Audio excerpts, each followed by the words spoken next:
nós estamos vendo, na minha opinião, é o Império contra-ataca, né? É uma reação do sistema que não quer necessariamente Lula, mas se tiver que ir com ele para derrubar Bolsonaro, vai, né? Mas adoraria ter ali um típico tucano, né? no lugar dele.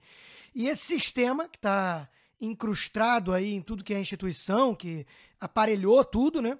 Ele está reagindo para expelir Bolsonaro, que é o estranho no ninho, a areia na engrenagem. Então é um clubinho, é uma patota, né, que tem poder, que tem influência, que tem dinheiro, que tem veículo de comunicação, que já teve muito mais poder e influência antes do advento das redes sociais, fazendo de tudo para derrubar um presidente popular. O grande problema de toda a, abre aspas, terceira via, é que ela não existe. O Flávio já disse isso, o Guilherme já disse isso, quer dizer, todos são bonecos de cera, todos são moldados de forma calculista por marqueteiros, né? Com um discurso desprovido de coerência. A narrativa deles não se sustenta por um segundo. Então, por exemplo, você mencionou o MBL, a turma tucana, a Dória e companhia. Eles demonizaram Bolsonaro porque traiu as promessas e tudo mais, porque aderiu ao sistema, né? Porque tinha trazido uma ala do centrão para dentro do governo. E ao mesmo tempo que eles vêm com esse discurso, eles estão lá no PSDB, no MDB, no União agora, né? Afagando o Rodrigo Maia, e o Moro postou essa semana uma imagem ao lado de Bivar, Luciano Bivar, falando que seria um bom nome para vice. Quer dizer, a gente só pode concluir que se trata do centrão do bem, né? Então, eu uso isso como um exemplo para mostrar que toda a narrativa dessa turma em relação à demonização do governo Bolsonaro, ela não resiste a um segundo de reflexão.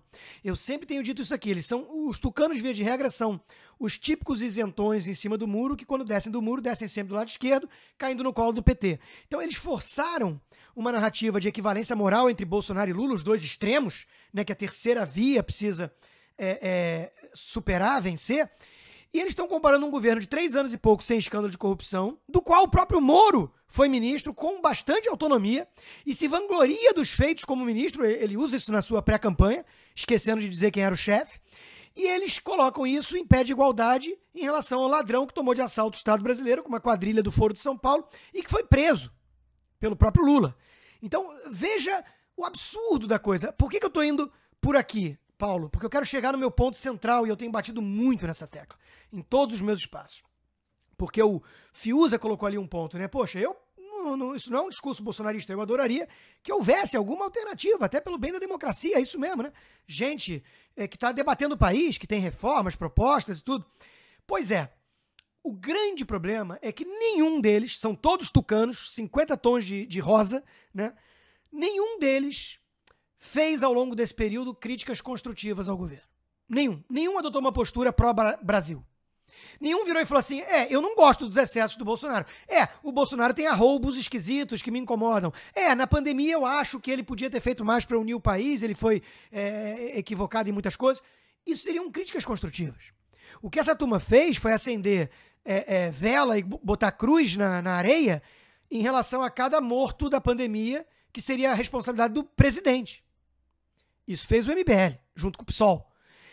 O que eles estão fazendo é ignorar a pandemia, ignorar que eles defenderam fechar tudo para culpar todos os problemas econômicos o governo federal por isso. Sendo que pessoas sérias, analistas, liberais, pessoas independentes estavam falando isso.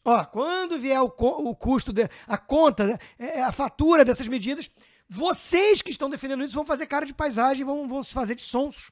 Então não precisa ser Nostradamus para ver o que aconteceu. Então, assim, é um grau de demagogia, de oportunismo que trai um projeto ambicioso de poder e nada mais. Não há nada além disso. Não há compromisso com o Brasil, não há preocupação com o país e não há sequer, para entrar numa seara que é sempre polêmica comigo e com o Fiuza, um verniz ideológico. Não é que a gente está falando assim, o Bolsonaro se mostrou aquém do que um liberal conservador deseja. Não há nenhum oponente do Bolsonaro de direita, ou que possa se considerar alguém liberal com viés conservador. Não há. Ou a gente vai fingir que o Dória é isso e o MBL é isso. Não é. O Caiado talvez tenha ensaiado isso no passado, mas não é. O Romeu Zema é um gestor desprovido de qualquer coloração filosófica. Até a marca do Novo no início era essa, choque de gestão, né? Então, o meu ponto é o seguinte, eu vou fazer uma comparação aqui com a minha realidade nos Estados Unidos. O Trump foi uma reação necessária, talvez um dedo do meio para muitos conservadores, em relação ao avanço da agenda progressista, em conluio com a mídia. Né? Essa coisa toda de woke, essa bizarrice que estamos vendo no campo da cultura, de ideologia de gênero, de educação sexual para criança e tudo mais. Né? Um monte de coisa. O Trump foi a resposta, o dedo do meio que essa gente deu para esse pessoal todo. Falou, vocês estão querendo brincar de revolução civilizada e tudo.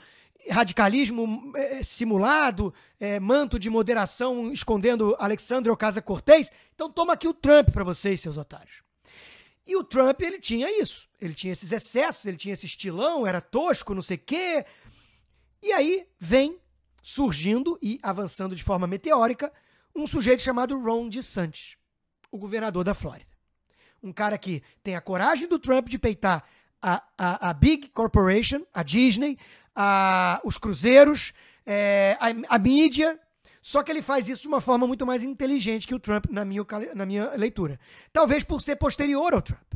O Trump era o pontapé inicial, ele era aquele herói trágico que precisa enfrentar aqueles bandoleiros que tomaram a cidadezinha, e o cara é meio bandoleiro também. Agora já tem espaço para vir alguém com postura mais presidenciável, digamos assim. Com a liturgia do cargo estampada na cara, mas com firmeza e coragem de peitar a patota, o clubinho. E o Ron DeSantis talvez seja o grande nome republicano nas eleições presidenciais daqui a 2 anos. Então, o que faltou no Brasil, talvez porque ainda tenha o Bolsonaro e ele tenha direito da sua reeleição e legitimidade de pleitear que o governo tem virtudes, e tem. Mas talvez o que falta surgir é um nome à direita de alguém realmente liberal conservador que vira e fale assim, o governo tem vários acertos, tem alguns erros, o presidente pessoalmente me incomoda em alguns pontos e eu quero melhorar isso. Eu quero avançar naquilo que ficou a desejar. Então, isso é muito diferente do que faz o Moro, do que faz essa turma toda. Entende? Então, assim, a direita vai precisar de alguém com modos e coragem. O Bolsonaro tem coragem, tem a bússola moral, na minha visão, apontada para o norte certo, e está enfrentando uma máfia, uma quadrilha, uma patota, um clubinho podre, os donos do poder, né? Com tudo que vem junto, sindicalista, artista, blá, blá, blá, blá, blá, blá, acadêmico, essa corja toda, né? Ele está lá enfrentando. Ele está ao lado do Valdemar Costa Neto e do Ciro Nogueira. É verdade, é verdade. E política nunca foi exatamente um ambiente para idealistas.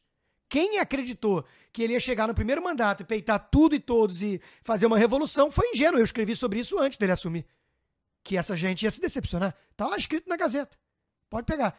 A Frota, que eu chamava em alusão, obviamente, ao oportunista do Alexandre Frota, que brincava ali de ser um conservador corajoso. E nunca passou do que ele sempre foi na vida, um boçal oportunista, que hoje está ao lado do Dória. Então, assim, a direita no Brasil, o movimento conservador, o movimento liberal conservador, está na sua incipiência. É algo muito novo, ali tem uma mistura, tem muita gente que é só antipetista, e tem gente que é meio reacionária, tem gente que é bolsonarista, no sentido populista do termo. Mito é uma coisa personalista, né? Tem de tudo ali. A direita no Brasil vai ter que ir criando bases para ocupar não só a presidência, o Congresso, instituições, a cultura, a guerra cultural, a academia, com mensagens conservadoras, para poder abrir um caminho aí de uma guinada mesmo, que o Brasil precisa. Agora, voltando então para o curto prazo, a discussão da eleição esse ano é o Bolsonaro, que é o que temos, contra todos. Aliás, o Bolsonaro, que ninguém quer saber, que as pesquisas mostram lá atrás, que o discurso do MBL era, meu Deus, se for o Bolsonaro contra o Lula, acabou, tem que ser outro. O Bolsonaro está sozinho, entre aspas, contra todos. Então, todos unidos, surgiram 20 nomes da suposta terceira via contra o Bolsonaro. Estão todos se unindo e daqui a pouco vão se unir ao Lula. O Lula já acenou que está disposto a conversar com qualquer um anti-Bolsonaro. Então, é um conluio do sistema contra aquele cara que está incomodando por alguma razão, né? Então, tudo narrativa. Essa semana nós vimos a história da Polícia Federal, não concluiu que houve interferência do presidente nas mudanças da diretoria da Polícia Federal, e aí o Moro vai lá e ataca a instituição, dizendo que o relatório, o inquérito, é que deve ter sido forjado, porque ele fez 4 mudanças, como se não fosse prerrogativa dele mudar, como se ele tivesse que manter o Valeixo, o homem de confiança do Moro, que se mostrou um traidor em todos os aspectos.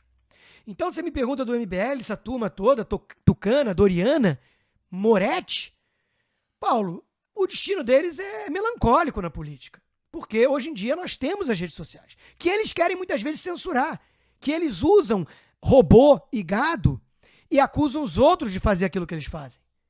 Então, tá ficando muito escancarado. E as pessoas estão acordando, estão despertando, estão vendo que esses bonecos de cera, produto de marketing, não tem nada a agregar. São só oportunistas com um projeto pessoal de poder, todos eles. Todos eles. Então é uma morte horrível, mas merecida.